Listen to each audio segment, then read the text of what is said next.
అందరికీ praise the lord. Greetings to everyone in the name of our Lord and Savior Jesus Christ. 119వ కీర్తన 1వ వచనం చదువుకుందామండి. యెహోవా ధర్మశాస్త్రం అనుసరించి నిర్దోషంగా నడుచుకుని వారు ధన్యులు. అలాగే సేమ్ 119వ కీర్తన 145వ వచనం చదువుదాము. యెహోవా హృదయపూర్వకముగా నేను మొరపెట్టుచున్నాను, నీ కట్టడలను నేను గైకొనున్నట్లు నాకు ఉత్తరం ఇమ్ము. సో ఇక్కడ మొదటి వచనంలో చూస్తే కీర్తనకారుడు ఏమంటున్నాడంటే, యెహోవా ధర్మశాస్త్రం అనుసరించి నిర్దోషముగా నడుచుకున్న వారు ధన్యులు. అంటే ఆయనని యెహోవా ఆజ్ఞలను, ఆయన యొక్క దేవుని యొక్క వాక్యాన్ని అనుసరించి నడుచుకున్న వారు ధన్యులు అని అంటున్నాడు. అదే 145వ వచనంలో చూస్తే ఇక్కడ కీర్తనకారుడు ప్రార్థన చేస్తున్నాడు. యెహోవా హృదయపూర్వకంగా నేను మొరపెట్టుచున్నాను, నీ కట్టడలను నేను గైకొనున్నట్లు నాకు ఉత్తరం ఇమ్ము. 146వ వచనం కూడా ఒకసారి చదువుతాను. నేను నీకు మొర్రపెట్టుచున్నాను, నీ శాసనముల చొప్పున నేను నడుచుకున్నట్లు నన్ను రక్షింపుము.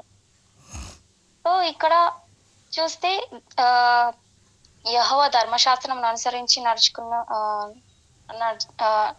యెహోవా ధర్మశాస్త్రం అనుసరించి నిర్దోషంగా నడుచుకున్న వారు ధన్యులు అని ఉంది. అంటే ఆయన ధర్మశాస్త్రం అనుసరించి నడుచుకున్న వారిని ధన్యులు అని అంటున్నాడు. సో దేవుణ్ణి కూడా కీర్తనకారుడు అడుగుతున్నాడు, ప్రభువా నేను నీ కట్టడలు నేను అనుసరించి గైకొనున్నట్లు నాకు ఉత్తరం ఇమ్ము. ఆ ఒక ప్రార్థన చేస్తున్నాడు దేవునికి కీర్తనకారుడు మొర్రపెట్టుకొనుచున్నాడు. నీ యొక్క ఆజ్ఞలను నేను గైకొని నడుచుకున్నట్లు నన్ను రక్షింపుము అంటున్నాడు. అండ్ 147వ వచనం మనం చూస్తే, తెల్లవారక మునుపే మొర్రపెట్టి తిని నీ మాటల మీద నేను ఆశ పెట్టుకొని ఉన్నాను.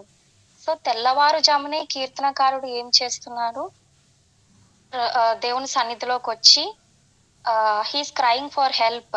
ప్రభువా నీ యొక్క మాటల మీదే నేను ఆశ పెట్టుకొనిచున్నాను అని దేవుని వెతుకుతున్నాడు. దేవుని యొక్క మాటల గురించి వెతుకుతున్నాడు. దేవుని యొక్క ఆజ్ఞలు గైకొనాలని చెప్పేసి ఆయన సహాయము అడుగుతున్నాడు. సో ఆయన ఒక ఆజ్ఞలను, ఆయన ఒక వాక్యాన్ని అనుసరించి నడుచుకున్న వారు ధన్యులు కాబట్టి, so he's hoping in the word of God and దేవుని యొక్క సహాయాన్ని ఆయన కోరుకుంటున్నాడు. అది కూడా తెల్లవారక మునిపే, ఇలా వేకువజామున లేచి. సో తెల్లవారక మునిపే తను లేచి తన ఒక అక్కర్లు గాని, తన ఒక ఇష్టాలు గాని అవేమి అడగట్లేదు ఇక్కడ.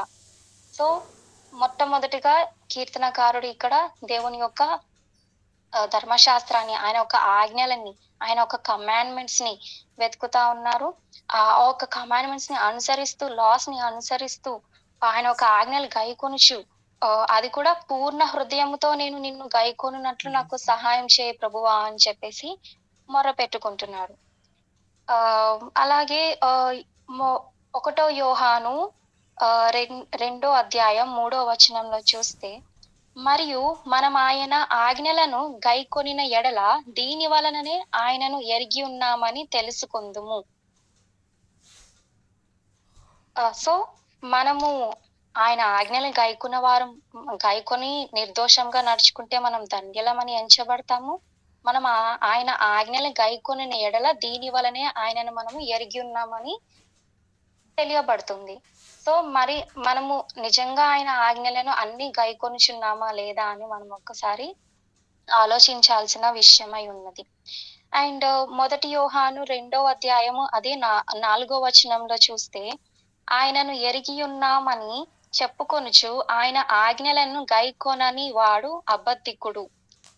సో దేవుని మనం ఎరుగున్నాము, దేవుని తెలుసుకొని ఉన్నాము అని చెప్పుచు మనము ఎక్కడైనా ఆయన ఆజ్ఞలో ఎక్కడైనా తప్పిపోయి ఉంటే, మనము గైకొనకపోతే మనము అబద్ధికులుగా ఎంచబడతాము. ఆ వర్స్ కంటిన్యూషన్ లో 4వ వచనంలో ఆయన ఆజ్ఞలను గైకొనని వాడు అబద్ధికుడు, వానిలో సత్యం లేదు అని ఉంది. సో ఎవరైతే దేవుని ఆజ్ఞలను గైకొనరో వానిలో సత్యం లేదు. అబద్ధికుడిగా ఎంచబడతాడు.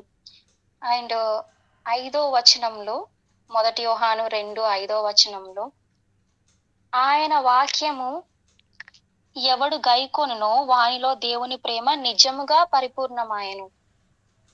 సో, ఆహ్, ఒ మనము దేవుని ఆజ్ఞలను గైకొనినప్పుడు మనము ఆయనని ఎరిగి ఉన్నామని మనం తెలుసుకుంటాము.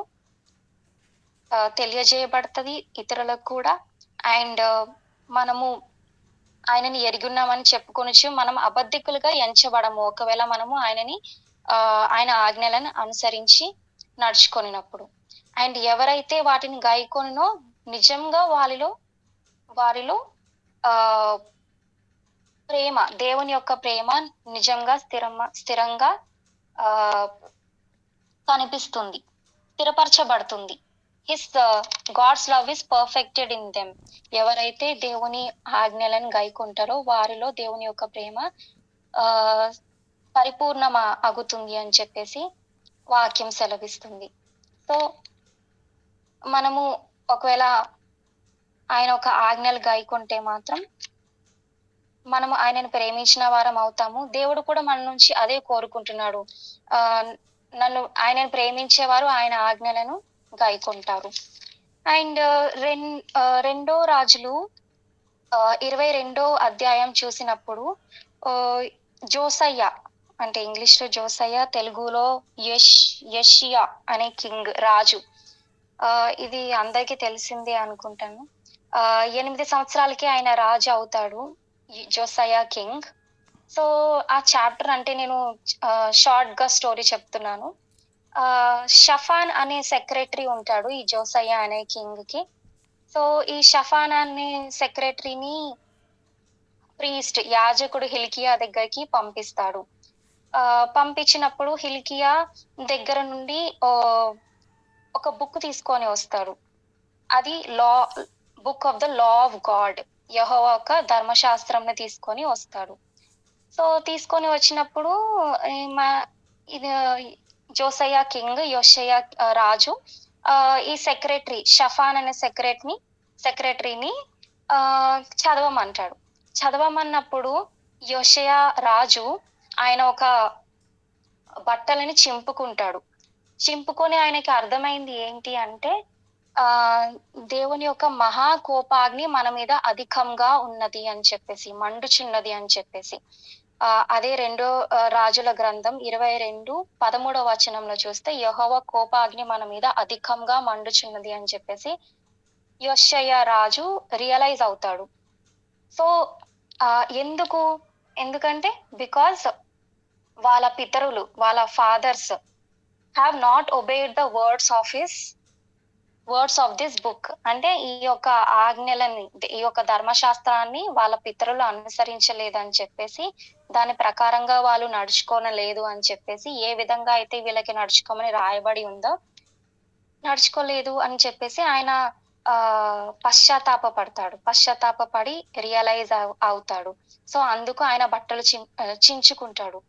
సో, అదే ఆ రియలైజేషన్ వచ్చి రాజు ఏం చేస్తాడంటే, రెండో రాజులు 23 అధ్యాయము 3 వచనంలో చూస్తే, రాజు ఒక స్తంభము దగ్గర నిలిచి యెహోవా మార్గముల యందు నడిచి, ఆయన ఆజ్ఞలను, కట్టడలను, శాసనములను పూర్ణ హృదయముతోనూ, పూర్ణ ఆత్మతోనూ గైకొని, ఈ గ్రంథం నందు రాయబడి ఉన్న నిబంధన సంబంధమైన మాటలన్నిటినీ స్థిరపరచుదుమని యెహోవా సన్నిధిని నిబంధన చేయగా, జనులందరూ ఆ నిబంధనకు సమ్మతించిరి. సో, ఇంకా ఆయనకి ఆ రియలైజేషన్ వచ్చేసి ఈయన he makes a covenant with God. నిబంధన చేసుకుంటాడు రాజు దేవునితో. నేను పూర్ణ హృదయముతోనూ,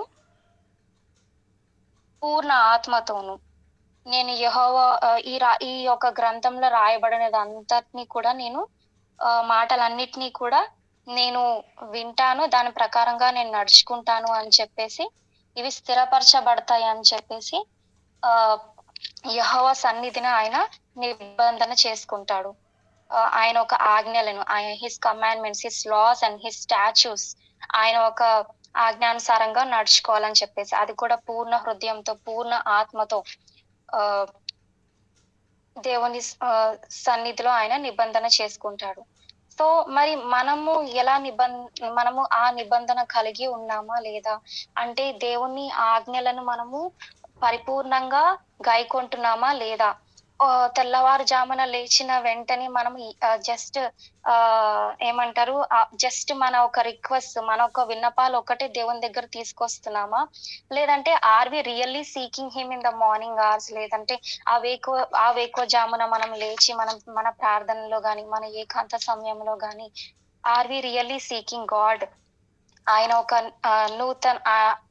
అంటే ప్రతిరోజు ఆయన ఒక నూతన కృప మనకి దొరుకుతుంది. నూతన his mercies are new every morning and great is his faithfulness.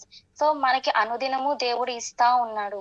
అంటే మనం దేవుణ్ణి అడిగినప్పుడు మనకి న్యూ మర్సీ, న్యూ అనాయింటింగ్, నూతన ఆహ్, అభిషేకము, నూతన బలము, మన ఒక బలహీనతలో ఆయన ఒక నూతన బలము, నూతన కృప ఇవ్వడానికి దేవుడు సిద్ధంగా ఉన్నాడు. నూతన ఆనందం దేవుడు మనకి ఇవ్వడానికి సిద్ధంగా ఉన్నాడు. ఒకవేళ మనం ఆయనని ఫస్ట్ వెతుకుతూ, ఆయన ఆజ్ఞానుసారంగా మనం అనుసరించాలని చెప్పేసి మనము ఆ మొర్ర పెట్టుకుంటూ గాని మనం జీవిస్తే మాత్రం we will not be shaken. మనము కదిలింపబడము. సో, దేవుడు మన నుంచి ఆశిస్తున్నది ఇదే. ఆహ్, ఆయన ఆయన ధర్మశాస్త్రం అనుసరించి నడుచుకున్నప్పుడు మనము నిర్దోషులుగా ఎంచబడతాము. అండ్ ఆయనని మనము పూర్ణ హృదయంతో, పూర్ణ ఆత్మతో ఆయన కట్టడలను మనము అనుసరించాలి.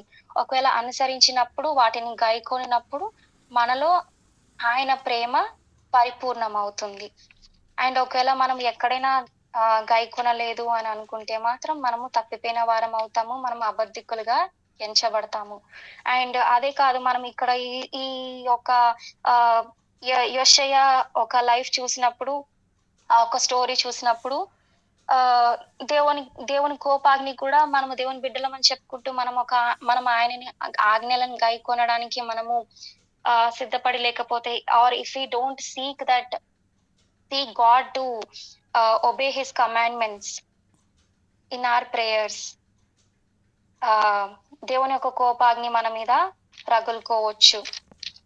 అండ్ అలాగే ఆఖరి వచనం నేను ఒకసారి చదువుదాం అనుకుంటున్నాను. ప్రసంగి గ్రంథము 12వ అధ్యాయము 13వ వచనం. ఇదంతయు వినిన తరువాత తేలిన ఫలితార్థం ఇదే: దేవునియందు భయభక్తులు కలిగి ఉండి ఆయన కట్టడలను అనుసరించి నడుచుచుండవలెను. మానవ కోటికి ఇదే విధి. The end of the matter. All has been heard. Fear God, keep his commandments, for this is the whole duty of man. So, మన ఒక డ్యూటీ ఏంటండి? To obey him. దేవుని యందు భయభక్తులు కలిగి ఆయన ఆజ్ఞలు అనుసరించి నడుచుకోవడమే ఈ యొక్క భూలోకంలో మనం ఉన్నంత కాలము చేసేది. ఒకవేళ ఆయన పని చేస్తున్నామని చెప్పుకుంటూ కూడా ఎన్ని మంచి పనులు చేసినా కూడా, ఎంత మినిస్ట్రీ చేసినా కూడా ఎక్కడొక దగ్గర ఆయన ఆజ్ఞల్లో మనం తప్పిపోతే మాత్రం వి ఆర్ డిసొబేయింగ్ గాడ్. సో, మనలో ఆ ఒక్క ప్రేమ పరిపూర్ణమై ఉండదు. అండ్ మనం అబద్ధికులుగా ఎంచబడతాము. మనం ధన్యులుగా ఎంచబడము. సో, ఒకసారి మనము we will start seeking God that దేవుని యొక్క ఆజ్ఞలను మనం అనుసరించు తెల్లవారుజామునే మనము అందరం ఇలా కలుసుకున్నప్పుడు గాని, మన ఒక పర్సనల్ క్వైట్ టైమ్‌లో గాని, లెట్ అస్ సీక్ గాడ్. దేవుణ్ణి వెతుకుదాము. దేవుని యొక్క ఆజ్ఞలను అనుసరించి మనము నడుచుకునేలాగున ఆయన యొక్క సహాయము మనము అడుగుదాము. దేవుని ఈ మాటలు దీవించును గాక. ఆమేన్. థ్యాంక్ యూ అమ్మా. Praise the lord.